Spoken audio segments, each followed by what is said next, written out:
Subscribe कीजिए हमारे YouTube channel नाते रजा को और बेल आइकन को प्रेस कीजिए जिससे आपको हर रोज न्यू वीडियो की नोटिफिकेशन। एक दिन मियाँ बीवी ने आपस में बैठ करके अपने मसाइल शेयर किए।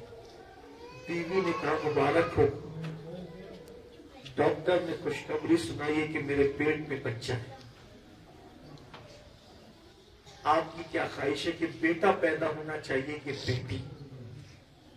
शौहर ने कहा, मैं बेटी चाहिए, मुझे बेटी चाहिए। बीवी ने कहा, क्यों, तुम बेटी क्यों चाहते हो? तो उसने बताया, बेटी इसलिए चाहता हूं कि एक दिन हमारे घर में वाकया हुआ था, उस दिन से मुझे बेटी से प्यार हो गया। बीवी ने पूछा, कौन सा वाकया? बीवी ने पूछा, कौन सा वाकया हो गया था? तो शौहर ने बीवी को याद दिलाया, वाकया ये हो गया था कि जब हमने शादी की, प्यार मोहब्बत की शादी, तो हमने एक दूसरे से वादा किया था। तुमने भी मुझसे वादा किया था कि तुम्हारे माँ बाप आएंगे तो हम उनको अपने घर में दाखिल होने नहीं देंगे, क्योंकि उन्होंने हमारा बाइकाट किया, हमें जलील किया, हमें रुस्वा किया। तो मैंने वादा किया था कि हाँ, मैं अपने माँ बाप को अपने घर में आने नहीं दूंगा, क्योंकि उन्होंने हमें जलील किया, रुस्वा किया, हमारी शादी में रुकावटें पैदा की, बेइज्जत किया, हमें समाज से बाहर किया। इसलिए ऐसे माँ बाप को मैं अपने घर में आने नहीं दूंगा। और तुमने भी वादा किया था कि मेरे माँ बाप ने भी बाइकाट किया, मैं बहुत जलील किया, लेकिन मैं भी अपने माँ बाप को आने नहीं दूंगी। बोलो, ये वादा हुआ था? हाँ, हुआ। फिर क्या हुआ? एक दिन मेरे माँ बाप बुढ़ापे की दहलीज पे पहुंचने के बाद, जब उनको कोई कमाने वाला न रहा, कोई खिलाने वाला न रहा, तो मजबूर होकर के अपने दरवाजे पर एक दिन आए थे। कहाँ आए थे? उन्होंने दरवाजे पे दस्तक दी थी। कहाँ दी थी? जब उन्होंने दरवाजे पे दस्तक दी थी तो मैंने तुमसे कहा था कि मेरे माँ बाप आए, तो तुमने मुझे अपना वादा याद दिलाया था कि हम दोनों ने दूसरे से वादा किया है कि जिसने हमें जलील किया, हमारी शादी का बाइकाट किया, समाज में रुस्वा किया, हम उनको अपने घर में नहीं लेंगे। बोलो, वादा याद दिलाया था तुमने? कहा। तो मैंने उस वादे को याद करके कहा था कि ठीक है, मैं अपने जालिम माँ बाप के लिए दरवाजा नहीं खोलूंगा। यही हुआ था? हाँ, यही हुआ था। फिर चंद दिन गुजरने के बाद तुम्हारे माँ बाप आए थे। चंद दिन गुजरने के बाद तुम्हारे माँ बाप आए थे। कहा? जब वो मजबूर होकर आए थे तो उन्होंने दस्तक दी थी, तो तुमने कहा था कि दरवाजा खोल दूं। तो मैंने फिर तुम्हारा वादा तुम्हें याद दिलाया था कि तुमने भी तो वादा किया था कि जिस माँ बाप ने हमारी शादी का बाइकाट किया, हम उनको कभी अपने घर में नहीं लेंगे। और जब मैं अपने माँ बाप को घर में नहीं लिया, उनको मैंने वापस कर दिया, और तुम्हें भी वापस करना चाहिए। तो तुमने मुझे क्या जवाब दिया था? तुम्हारे वादे की ऐसी की तैसी, मैं किसी ऐसे वादे को अहमियत नहीं देती कि जो मेरे माँ बाप को छोड़ दे। वल्लाह, मैं तो सारे वादों को पैरों तले कुचल दूंगी, लेकिन अपने माँ बाप को जो मेरे घर पे चल करके आए हैं, मैं कभी उनको रुस्वा करके वापस नहीं कर सकती।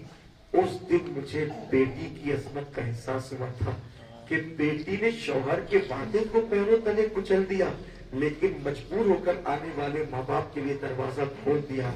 उस दिन से मैं दुआ करता था, अल्लाह जब मुझे औलाद देना तो बेटी ही देना, इसलिए कि मैंने बेटे और बेटी दोनों को देख लिया कि बेटे ने माँ बाप के लिए दरवाजा नहीं खोला, लेकिन बेटी ने अपने माँ बाप के लिए दरवाजा खोल दिया। अल्लाह अकबर। तो बेटी के दिल में माँ बाप के लिए बहुत प्यार होता है। बड़ी, मैं ये नहीं कहता कि बेटे नहीं चाहिए, दुआ करो अल्लाह बेटे भी दे।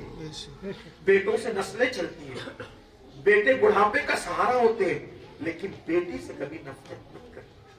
मैं उनको नसीहत करना चाहता हूं जो बेटों से प्यार करके बेटी से नफरत करते हैं। अल्लाह बेटे भी दे, बेटी भी दे आपको, लेकिन बेटी से नफरत मत करो, उनको मां के पेट में कत्ल मत करो। हो सकता है वही बेटी आपके लिए निजात का जरिया बन जाए, वही बेटी आपके लिए बुढ़ापे का सहारा बन जाए, वही बेटी आपका साए पीढ़ी बन जाए। इसलिए बेटियों से नफरत नहीं कर। अगर बेटी से नफरत क्यों की जा रही? इसीलिए ना, शादी कौन करेगा? यही ना, शादी कौन करेगा? बोझ बन जाएगी। याद रखना, कुदरत जब किसी को पैदा करती, कुदरत जब किसी को पैदा करती کرتی ہے تو پیدا کرنے کے ساتھ ساتھ ابھی اس کے جسم میں جان بھی نہیں ڈالی جاتی ہے، اس دن قدرت لکھ دیتی ہے اس کو کتنا کھلائیں گے، کتنا پلائیں گے، کتنے کپڑے پہنائیں گے، کتنا کیا کریں گے، اس کا شوہر کون ہوگا، اس کی بیوی کون ہوگا، یہ سب طے کر دیا جاتا ہے۔ اس لیے کوئی آپ کا نہیں کھاتا، یہ بات دل پہ لکھ لو، کوئی آپ کا نہیں کھاتا، ہر بندہ اللہ کے دیے سے کھاتا ہے، ہر بندہ اللہ کی عطا سے کھاتا ہے۔ ارے جب مرغیوں کا رزق ان کے پیدا ہونے سے پہلے قدرت پیدا کر دیتی ہے، جب پرندوں کا رزق ان کے پیدا کرنے سے پہلے قدرت پیدا کر دیتی ہے، تو انسانوں کو اگر قدرت پیدا کرتی ہے تو ان کے رزق کو پہلے پیدا کیا جاتا ہے، انسان بعد میں پیدا ہوتا ہے۔ ماں کے سینے میں غذا پہلے آتی ہے، بچہ دنیا میں بعد میں آتا ہے۔ اس لیے کوئی کسی کو کھلاتا نہیں، اس لیے اپنی بیٹیوں پہ ظلم مت کرو، بیٹیوں کو بوجھ مت سمجھو۔ ہاں یہ ضرور کہوں گا کہ یہ جو ہم نے ظالمانہ طور پر جہیز کی رسم، اس کی رسم، اس کی رسم، فضول خرچیوں کے طور پہ جو شادیوں میں ہم نے بڑھا رکھی ہے نا، ظلم کے طور پہ، کافروں کے نقش قدم پہ چلتے ہوئے، مشرکوں کے نقش قدم پہ چلتے ہوئے، اس کو ختم کرو خدا کے لیے۔